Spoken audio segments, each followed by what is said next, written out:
ಏನು ಉದ್ದೇಶ? ಈಗ ಮುಂದಿನ ತಿಂಗಳು ಮುಖ್ಯಮಂತ್ರಿಗಳು ಬರ್ತಾ ಇದ್ದಾರೆ ನಮ್ಮ ಕೋಲಾರ ಜಿಲ್ಲೆಗೆ.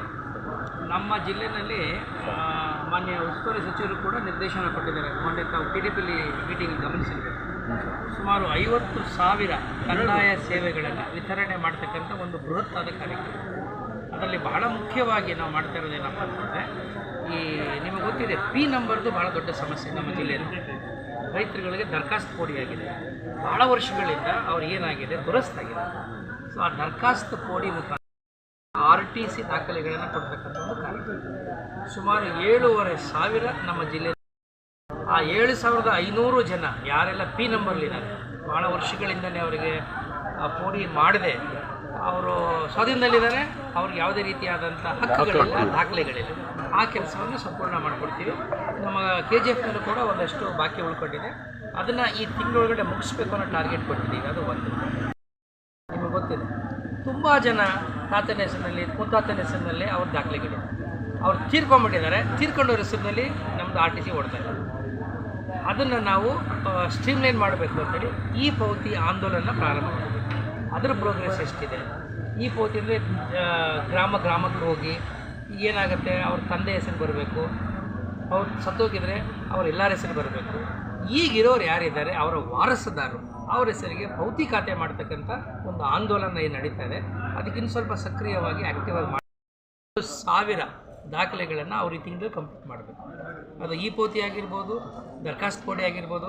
ಒಂದು ಹಕ್ಕುಪತ್ರ, ಒಂದು 34-35 ಜನಗಳಿಗೆ ಹಕ್ಕುಪತ್ರ ಕೊಡ್ತಾ ಇದ್ದೀವಿ ಈ ಕಂದಾಯ ಗ್ರಾಮ ಮಾಡಿ ಅದು.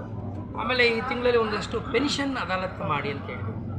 ಕೆಲವು ಕಡೆ ಇನ್ನೂ ಹಳ್ಳಿಗಳಲ್ಲಿ ಭಾಳ ಜನಕ್ಕೆ OAP ಸಿಕ್ಕಿಲ್ಲ, ಭಾಳ ಜನಕ್ಕೆ ಡಿಸೇಬಲ್ಡ್ ಸಿಕ್ಕಿಲ್ಲ, ವಿಡೋ ಪೆನ್ಷನ್ ಸಿಕ್ಕಿಲ್ಲ. ನಮ್ಮ ಗಮನಕ್ಕೆ ಬಂದಿದೆ. ಅದಕ್ಕೆ ನಮ್ಮೆಲ್ಲ DTಗಳಿಗೆ, ನಿಮ್ಮ ಹೋಬಳಿಗಳಿಗೆ ಹೋಗಿ ಕ್ಯಾಂಪೇನ್ ಮಾಡಿ. ಸೊ ಇದು ನಮ್ಮ ಭಾಳ ಮುಖ್ಯವಾದಂಥ ಉದ್ದೇಶ. ಮುಂದಿನ ತಿಂಗಳು ಬಹುಶಃ ಏಪ್ರಿಲ್ 10 ನಂತರದಲ್ಲಿ ಮುಖ್ಯಮಂತ್ರಿಗಳು ಜಿಲ್ಲೆಗೆ ಬರೋದ್ರಿಂದ ಈ ಕಾರ್ಯಕ್ರಮ.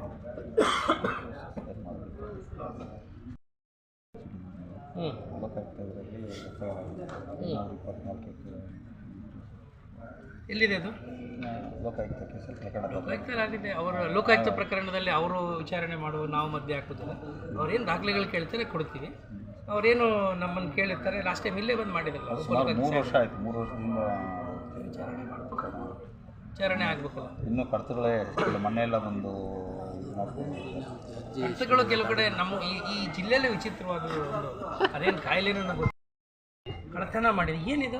ಕಡತಗಳನ್ನ ತಿಂದಾಕ್ಬಿಡೋದ ಫೈಲ್ ಇದು ಭಾಳ ಇದು ವಿಚಿತ್ರವಾದಂಥ ಒಂದು ಸನ್ನಿವೇಶ. ಅದಕ್ಕೆ ನೋಡಿ, ಈಗ ಭೂ ಸುರಕ್ಷಾ ಅನ್ನೋದು ಸರ್ಕಾರ ಒಂದು ಒಳ್ಳೆ ಕಾರ್ಯಕ್ರಮ ಮಾಡಿ ಎಲ್ಲ ಡಿಜಿಟೈಸ್ ಮಾಡಿಬಿಟ್ಟು, ಈಗ ನೀವು ಪಬ್ಲಿಕ್ ಡೊಮೇನಲ್ಲಿದೆ. ನಿಮ್ಗೆ ಯಾವುದೇ ದಾಖಲೆ ಬೇಕು ಅಂದರೆ ಇಲ್ಲಿ ಯಾರಿಗೆ ಬಂದು ನೀವು ಕೇಳುವಾಗೇ ಇಲ್ಲ. ನೀವು ಆನ್ಲೈನಲ್ಲಿ ಹೋಗ್ಬಿಟ್ರೆ ದುಡ್ಡು ಪೇ ಮಾಡಿದ್ರೆ ಇಮ್ಮಿಡಿಯೇಟಾಗಿ ದಾಖಲೆ ತಗೋಬೋದು. ಒಂದೊಂದು ಸಾರಿ ಹೆಂಗೆ ಆಗೋದು. ಈಗ ನೋಡಿ, ನಾನು ಫಾರೆಸ್ಟೇನೋ ಮಾಡಿಸ್ತಾ ಇದ್ರು, ನಾನು ಕರೆಸಿದ್ದೆ. ಯಾಕಪ್ಪ ಇಷ್ಟೊಂದು ಕಡಿಮೆ ಅಂದರೆ online problem service technical issue ಇರುತ್ತೆ. 60 ರೂಪಾಯಿ ಕೇಳ್ತಾರೆ ಸರ್ ಒಂದು ಪಣಿಗೆ ಸೈಬರ್ನಲ್ಲಿ. ನೀವು ಹೊರಗಡೆ ಪ್ರೈವೇಟ್ನಲ್ಲಿ ನೀವೇ ಹೋಗ್ಬೋದಲ್ಲ, ಆನ್ಲೈನಲ್ಲಿ ಅಷ್ಟಾಗೋದಿಲ್ಲ.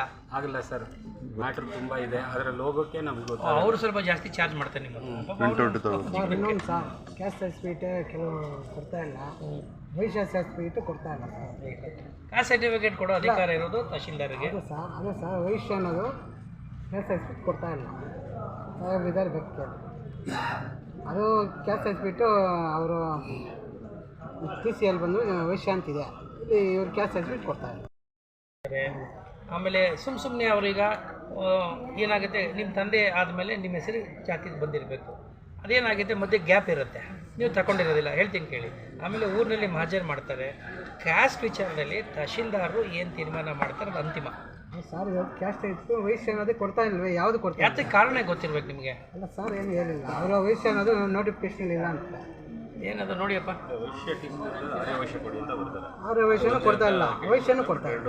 ಆರ್ಯ ವೈಶ್ಯ ಎರಡು ಒಂದೇನೋ ಬೇರೆನೋ? ಒಂದೇನು ಅವರು ಅಲ್ಲ, ಅದು ನೋಟಿಫಿಕೇಶನಲ್ಲಿ ಹೇಳಬೇಕು. ಇವರು ತೀರ್ಮಾನ ಮಾಡೋದು ಹೆಂಗೆ ಅಂದರೆ, ಅಲ್ಲ ನೋಟಿಫಿಕೇಶನ್ ಏನು ಇಲ್ಲ ಅಂತಂದ್ರೆ ಯಾಕೆ ಬೇಕು ನಿಮಗೆ? ವೈಶ್ಯ ಅಂತಿದ್ರೆ ಜನರಲ್ಲೇ ಕೊಟ್ಟರೆ ಸಾಕು. ಜನರಲ್ಲ ಕೊಡಲ್ಲ, ನೋಟಿಫಿಕೇಶನ್ ಏನಿದೆ ಹಾಗೆ ಕೊಡೋದು.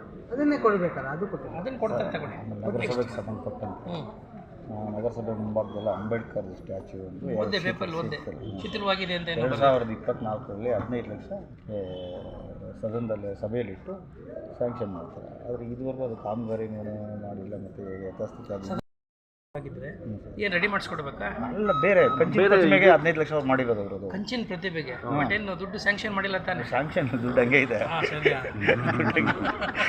ಸರ್ ಮತ್ತೆ ಈಗ ಗ್ಯಾಸ್ ಪ್ರಾಬ್ಲಮ್ ಅಂದರೆ ಒಂದು ನಿಮಿಷ, ನೀವು ಹೇಳೋ ಪ್ರಕಾರ ಕಂಚಿನ ಪ್ರತಿಮೆ ಅಲ್ಲಿ ಮಾಡಬೇಕು ಅಂತನಾ? ಹೌದು, ಎಲ್ಲ ಈಗ ಇಟ್ಟಿರೋದು ಶಿಥಿಲಗೊಂಡಿದೆ, ಶಿಥಿಲವಾಗಿದೆ. ಸೊ ಅಲ್ಲಿ ರೀಪ್ಲೇಸ್ ರೀಪ್ಲೇಸ್ ಆಗಿದೆ. ಟೆಂಡರ್ ಆಗಿದೆ ಸರ್. ಬಂಗಾರಪೇಟೆ ಅವ್ರಿಗೆ ಯಾರಿಗೂ ಒಬ್ರಿಗೆ 15 ಲಕ್ಷದ ಸರ್. ಅವತ್ತು ನೋಡಿದೆ, ಇರೋವಾಗಲೇ ಇಲ್ಲ ನಾನು ನೋಡಿದೆ, ನೋಡಿಬಿಟ್ಟು ನಾನು ಅವರಿಗೆ ಮಾಹಿತಿ ತಗೊಬನ್ನಿ ಅಂತಂದೆ. ಈಗ ಹೊಸ ಇವರಲ್ಲ ನಿಮ್ಮ ಕಮಿಷನರು, ತಗೊಂಬರ್ತೀನಿ ಸರ್ ಅಂತ ಹೇಳಿದೆ, ತರಿಸ್ತೀನಿ ಇವತ್ತು. ಬುಕ್ ಮಾಡಿದ್ರು ಅದು ಆಗ್ತಾ ಇಲ್ಲ ಸರ್. ಅದು ಏಜೆನ್ಸಿ ಅವರೇ ಆ ಥರ ಮಾಡಿಟ್ಟಿದ್ದಾರಾ? ನಿಜವಾಗ್ಲೂ ಅದು ಡಿಮ್ಯಾಂಡ್ ಇದೆಯಾ? ಇದ್ರ ಬಗ್ಗೆ ನಾನು ಕ್ರಮ ತಗೊಂಡಿದ್ದೀನಿ. ಈಗ ನಿಮ್ಮ ಪ್ರೆಸ್ ನೋಟು ರಿಲೀಸ್ ಆಗಿರಬೇಕು, ಈಗ ಎಲ್ಲರಿಗೂ ನಿಮ್ಗೆ ಕಳಿಸಿದ್ದೀನಿ. ನಮ್ಮ ಜಿಲ್ಲೆಯಲ್ಲಿ ಸದ್ಯಕ್ಕೆ ಯಾವುದೇ ರೀತಿಯಾದಂಥ ಅಭಾವ ಇಲ್ಲ. ನಿನ್ನೆನೇ ನಮ್ಮ ಜಿಲ್ಲೆಯಲ್ಲಿರ್ತಕ್ಕಂಥ ಎಲ್ಲ ಸಪ್ಲೈಯರ್ಸ್ಗಳು, ಹೋಲ್ಸೇಲರ್ಸ್ಗೆಲ್ಲರಿಗೂ ನಾವು ತಾಲೂಕಿನಲ್ಲೂ ಕೂಡ ವೆರಿಫೈ ಮಾಡಿದ್ದೀವಿ. ಎಷ್ಟು ದಿನ ಇವೇನು 1 ತಿಂಗಳಾಗುತ್ತೆ ಅಂತ ಪತ್ರಿಕೆಯಲ್ಲಿ ಬರ್ತಾ ಇದೆಯಲ್ಲ, ನಮ್ಮ ಜಿಲ್ಲೆಯಲ್ಲಿ ಆ ಥರ ಸಮಸ್ಯೆ ಇಲ್ಲ.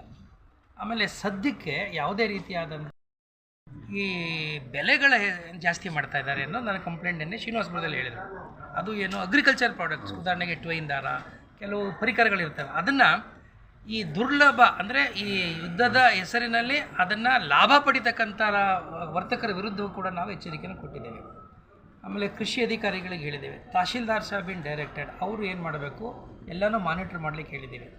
ಅದು LPG ಇರ್ಬೋದು, ಫ್ಯೂಯಲ್ ಇರ್ಬೋದು, ಆಹಾರ ಪದಾರ್ಥಗಳಿರ್ಬೋದು, ಎಲ್ಲೂ ಯಾವುದೇ ರೀತಿಯಲ್ಲೂ ಅಭಾವ ಸೃಷ್ಟಿಯಾಗಬಾರ್ದು, ಬ್ಲ್ಯಾಕ್ ಮಾರ್ಕೆಟಿಂಗ್ ಇರಬಾರ್ದು, ಮತ್ತು ಹೋರ್ಡಿಂಗ್ ಮಾಡಬಾರ್ದು.